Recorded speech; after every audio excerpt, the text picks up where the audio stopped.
Halo boy, selamat datang di channel Cerita Santuy yang akan menemani kalian untuk melewati hari-hari yang indah tentunya di Cerita Santuy. Tapi sebelum lanjut, yuk sama-sama subscribe. Oke boy, kita gas. Oke teman-teman, kita lanjut lagi di episode ke-5 dan ke-6. Putus asa. Safira masih sibuk menutupi bagian tubuhnya yang dapat ia tutupi dengan selimut tebal, sementara Huria mendekatinya dan meletakkan sebuah nampan yang berisi sarapan pagi untuk Safira. Nona jangan takut, saya tidak akan menyakiti Nyonya, ucap Huria dan Safira. Maaf Bibi, aku hanya boleh meminjam kamar. Apa aku boleh meminjam kamar mandinya? Aku ingin mandi, pinta Safira bertutur kata dengan sopan kepada Huria yang hanyalah sebagai pelayan di kediaman Leo. Tentu saja boleh. Kamar mandinya ada di depan, di sebelah sana, kata Huria. Safira lantas turun dari ranjang berukuran king size itu dan masuk ke dalam kamar mandi. Ia cepat-cepat menutup pintu kamar mandi yang menetap ke segala ruangan tersebut. Melihat semua barang-barang yang pastinya milik seorang pria yang telah merenggut kehormatannya secara paksa semalam. Apa salahku? Kenapa aku harus mengalami begitu banyak cobaan di hidupku? Aku tidak mendapatkan kasih sayang dari keluargaku walaupun aku sudah berusaha payah melakukan yang terbaik. Dan semalam aku harus kehilangan masa depanku. Pria itu bahkan aku tidak mengenalnya. Hiks. Ucapan Safira menangisi dirinya sendiri yang begitu malang. Gadis belia itu terus saja meneteskan air matanya ketika ia berada di bawah shower yang sedang mengalirkan air untuk membasahi dirinya. Pikirannya melayang seakan tak ingin lagi hidup lantaran telah kehilangan sesuatu yang paling berharga dalam hidupnya. Safira melirik sebuah lemari kecil yang menempel di dinding ruang. Ia mendekati dan membuka pintu lemari itu. Ia melihat ada beberapa pisau cukur baru milik Leo. Lebih baik aku mati saja. Tidak akan ada satupun orang yang mencariku, gumam Safira dalam hatinya merasa putus asa. Safira meraih pisau cukur tersebut dan dengan tangannya yang sedikit gemetar ia mendekatkan pisau ke pergelangan tangannya. Ibu, sebenarnya aku sangat menyayangimu, tapi kau tidak bisa membiarkan aku mendekatimu. Kau selalu saja menyayangi dan memanjakan Kak Fani jika aku sama sekali tidak berguna. Lebih baik aku pergi dari kehidupan ini, ucap Safira dalam hatinya. Safira meneteskan air mata kesedihannya, lalu ia menyayat kulit pergelangan tangannya, sehingga darah pun mulai menetes jatuh ke lantai kamar mandi. Safira masih menangis merasakan pedihnya luka sayatan yang ia perbuat di pergelangan tangannya. Namun pedih luka tersebut tidak begitu pedih bagaimana ia rasakan kehidupan selama ini. Safira terduduk di lantai dengan tubuhnya yang masih telanjang bulat. Ia bersandar pada dinding dan kian lama pandangannya mulai buram. Safira memejamkan kedua matanya sementara darah dari pergelangan tangannya terus menetes dan bercampur dengan air yang mengalir. Huria masih menunggu Safira di dalam kamar mandi. Sesekali ia melirik pintu kamar mandi yang tak kunjung terbuka. Huria kembali melirik jam dinding yang berputar seolah menghitung waktu yang telah lama dihabiskan oleh seorang gadis belia yang berlama-lama di kamar mandi. Kenapa gadis itu lama sekali? Tidak mungkin ia akan mandi selama ini. Sudah hampir sejam dia di dalam sana, gumam Huria mulai merasakan kejanggalan. Akhirnya Huria memutuskan untuk tok. Nona, apa kau baik-baik saja di dalam? Tanya Huria. Tidak ada jawaban sama sekali dari Safira yang membuatnya semakin cemas. Tuhan, kumohon jangan sampai terjadi apapun pada gadis itu. Tuan Leo pasti akan marah nanti, ucap Huria sedikit panik. Huria terus saja mengetuk pintu kamar mandi itu sembari memanggil-manggil Safira. Namun tetap saja tidak ada sahutan dari dalam. Huria lantas memanggil beberapa pelayan lainnya dan mendobrak pintu kamar mandi itu. Mereka pun berusaha untuk mendobraknya hingga sampai akhirnya mereka berhasil membuka pintu itu lebar-lebar dan melihat Safira sudah terbaring tak berdaya dengan pergelangan tangannya yang terluka. Cepat panggil dokter, seru Huria pada pelayan lainnya. Huria menepuk pipi Safira perlahan guna menyadarkannya, namun tak ada hasil karena Safira sudah tak sadarkan diri sejak tadi. Huria dan pelayan lain yang tinggal membalut tubuh Safira yang telanjang dengan handuk. Mereka juga membalut luka sayatan di pergelangan tangan Safira dengan kain tebal untuk menghambat keluarnya darah. Huria, kita harus menghubungi Tuan Muda, kata salah satu pelayan lainnya. Ya, kau benar, sahut Huria. Kalian jaga dia, aku akan menghubungi Tuan Leo, sambung Huria. Leo yang berada di ruang kantornya tampak duduk bersandar sembari menatap keluar jendela kaca. Tatapan matanya menyeluruh ke jalanan raya. Namun pikirannya berpusat pada kejadian di mana ia kembali merasakan apa yang sudah terkubur sejak lama. Gadis itu Safira, dia membuatku gila semalam. Gemam Leo dalam hatinya. Sebelumnya belum ada wanita dimanapun yang membuat aku merasakan gejolak yang luar biasa seperti semalam. Begitu banyak wanita yang sengaja aku biarkan untuk merayu dan menggodaku di atas ranjang. Namun semua tak bisa membangkitkan gairahku. Tapi gadis kecil itu, hanya dengan sentuhannya saja aku kring kring kring kring. Leo menghentikan bergumam dan menoleh pada ponsel miliknya yang berdering. Halo Tuan, ucap Huria. Ada apa, Huria? Tanya Leo begitu tanda akan suara pelayan setianya. Tuan, gadis itu, Huria berbicara terbata-bata saking gugupnya. Ada apa? Katakan, Huria, pinta Leo tak sabaran. Gadis itu menyayat pergelangannya, tangannya sendiri di kamar mandi, ucap Huria. Leo lantas kaget sekaligus panik mendengar apa yang baru saja Huria katakan mengenai Safira. Apa kau sudah menghubungi dokter? Tanya Leo. Sudah Tuan, dokter masih dalam perjalanan menuju ke sini, sahut Huria. Tak ingin berlama-lama, Leo lantas memutuskan sambungan telepon itu dan bergegas kembali ke rumah. Setibanya di rumah, Leo berlari menaiki tangga menuju ke kamar utama di mana terlihat dokter sedang membalut tangan Safira yang terluka dengan perban. Satu kantung berisikan darah pun tampak tergantung di sisi kanan Safira.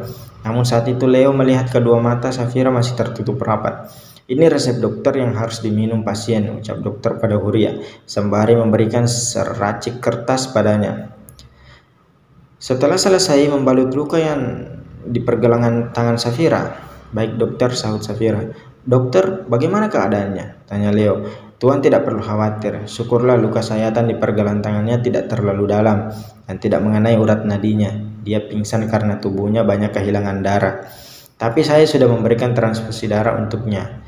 Saya akan datang lagi nanti untuk mengeceknya, kata dokter profesional yang selalu menangani anggota keluarga Leo. Setelah dokter pergi, Leo duduk di samping Safira dan menatapnya sejenak. Lalu ia memanggil asistennya pribadinya, Reno, cari segala informasi mengenai Safira, perintah Leo pada Reno. Baik Tuan, sahut Reno kemudian bergegas melakukan apa yang diperintahkan majikannya. Leo kembali menatap wajah Safira yang masih belum sadarkan diri. Perlahan ia meraih wajah Safira serta mengelusnya dengan lembut. Apapun yang kau lakukan, aku tidak akan pernah melepaskanmu, ucap Leo. Waktu sudah menunjukkan tengah malam dan Safira tampak menyeritkan dahinya, merasa sedikit nyeri pada pergelangan tangannya. Ia sama sekali tidak mengingat bahwa pagi tadi ia baru saja melakukan hal bodoh dengan menghabisi dirinya sendiri lantaran tak ingin merasakan kesedihan yang sudah lama ia simpan seorang diri. Desis Safira ingin membuka kedua matanya. Dia sudah sadar. Suara seorang perempuan terngiang-ngiang di telinganya. Siapa itu? Tanya Safira dalam benaknya.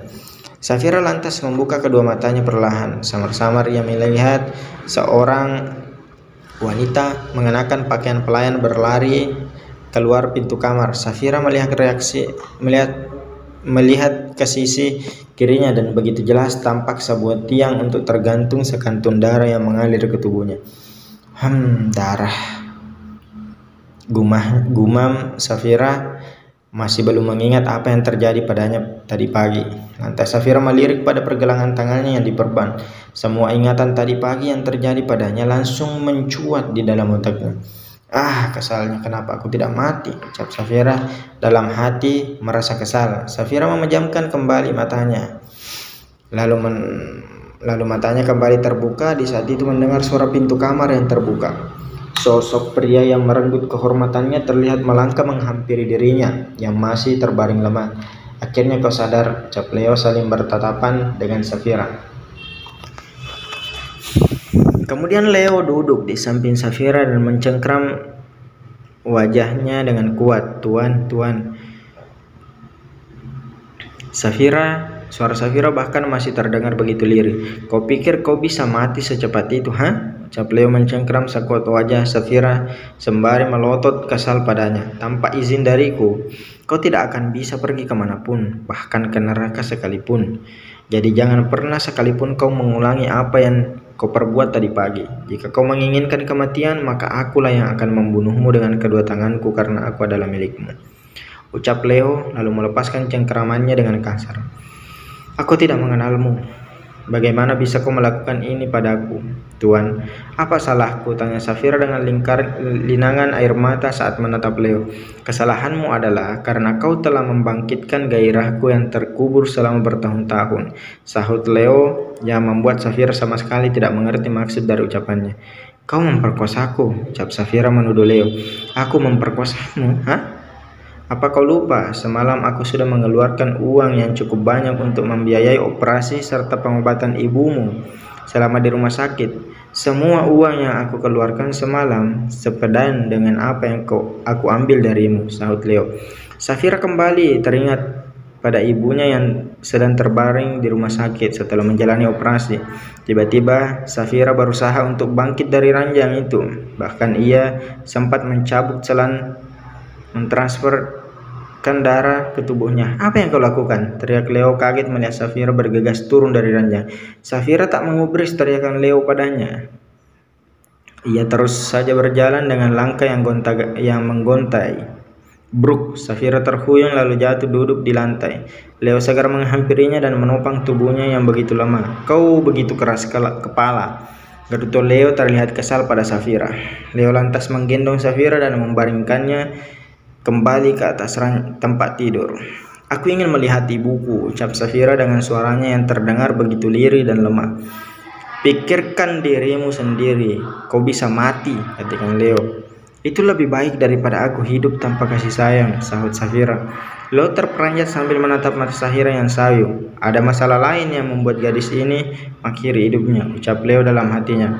Safira kembali tak sadarkan diri, tak ingin terjadi sesuatu pada gadis belia itu. Akhirnya Leo membawanya ke rumah sakit agar segera mendapatkan pertolongan. Keesokan harinya, Leo mendapatkan segala informasi mengenai diri Safira. Ia segera mengatakan semua yang ia ketahui pada Leo. Tuan, semua informasi mengenai gadis ini itu sudah saya dapatkan, ucap Reno yang menemui Leo di ruang kantornya. Katakan, seru Leo ingin mendengarnya. Tuan, Nona Safira salah satu siswi di sekolah biasa.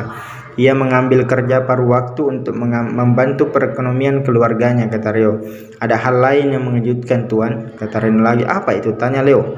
Wanita yang Anda biayai di rumah sakit ternyata ibu kandung Nona Safira, kata Reno. Lalu? Tanya Leo lagi. Wanita itu adalah adik dari mendiang ibu kandung Nona Safira. Semenjak ibu kandungnya meninggal, Nona Safira dibesarkan oleh wanita itu, jawab Reno. Apa dia tahu kalau wanita itu bukan ibu kandungnya? Tanya Leo semakin tertarik ingin mengetahui segala kehidupan yang selama ini Safira jalani. Menurut informasi yang saya dapatkan, Nona Safira mengetahuinya, tapi ia tetap ingin menganggap wanita itu sebagai ibu kandungnya. Bahkan Nona Safira begitu menyayanginya walaupun wanita itu selalu pilih kasih terhadapnya, sahut Reno. Apa maksudmu? Tanya Leo bingung. Wanita itu memiliki anak perempuan bernama Fanny, dan mereka berdua sering memperlakukan Nona Safira dengan semena-mena, jawab Reno. Jadi karena itu dia begitu terlihat menyedihkan, gumam Leo dalam hatinya mengingat bagaimana raut wajah dan sorot mata Safira yang mencerminkan kesedihan.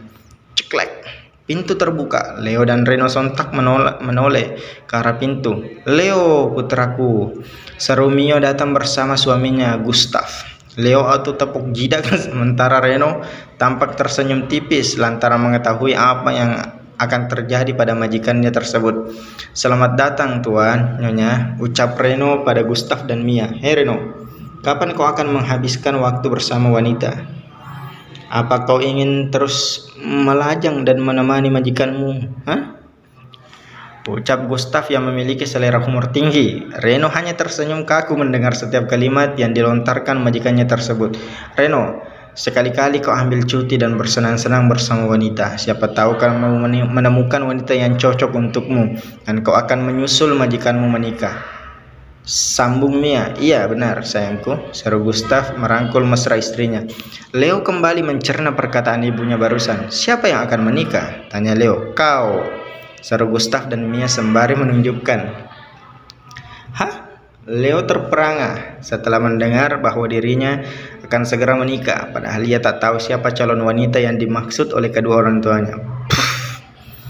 Reno menahan tawanya melihat ekspresi Leo. Reno, hentikan. Kau dilarang untuk tertawa selama 1 tahun. Pekik Leo kesal. Maaf tuan. Saya permisi, ucap Reno langsung kabur dari ruangan itu. Mia dan Gustaf duduk bersama dengan putra mereka. Raut wajah Leo tampak begitu kesal atas ucapan yang baru saja kedua orang tuanya berikan. Ia melirik sebuah contoh kartu kerja undangan yang dibariskan ibunya di atas meja. Leo, kau pilih satu dari semua contoh undangan ini. Mama akan mencetaknya, kata Mia. Semua keperluan pernikahan serahkan pada papa dan mama. Kau dan gadis kecilmu itu hanya perlu duduk manis di pesta pernikahan nanti. Sambung Gustaf menimpali. Gadis kecil yang mana? Teriak Leo kesal. Tentu saja yang akan memberikan kami cucu. Seru keduanya yang terlihat sangat bahagia. Cucu apanya? Kau tidak mengerti apa yang papa dan mama bicarakan. Lagian, apalagi ini? Aku tidak butuh undangan pernikahan. Tidak ada yang akan menikah. Teriak Leo lagi melemparkan semua contoh kartu undangan yang berada di atas meja hingga berserakan jatuh ke lantai. Leo, kau harus bertanggung jawab atas gadis kecil yang kau bawa ke rumahmu waktu itu. Bentak Ibu Mia marah pada putranya. Sialan. Padahal aku sudah mewanti-wanti semua orang agar tidak mengatakannya pada mama. Tapi mama tetap saja tahu kalau aku membawa Safira waktu itu. Gerutu Leo dalam hatinya. Aku tidak akan menikah, sahut Leo menolak. Jika kau tidak mau menikah, lalu kau akan mempermainkan gadis itu saja, ha? Kau ingin mencari yang bagaimana lagi? Hanya gadis itu yang bisa menyembuhkan penyakitmu kan? Kata Mia. Leo hanya diam, tak ingin menanggapi perkataan ibunya. Gustaf sangat tahu apa yang tengah dirasakan putranya yang saat itu. Begini saja, kalau Leo tidak ingin bertanggung jawab dengan menikahi gadis itu, lebih baik gadis itu kita bawa ke Australia. Jika ia mengandung cucu kita, maka kita akan menganggapnya sebagai putri kandung kita. Tapi kau tidak akan mengandung cucu kita, maka kita akan mencarikan pria baik untuk menikahinya, kata Gustaf memancing reaksi putranya. Tidak ada yang bisa membawa Safira pergi kemanapun, teriak Leo terpancing. Kalau begitu, kau harus menikahinya. Kalau tidak kami akan membawanya, sahut Gustaf berbicara dengan tenang sambil bersandar pada sofa.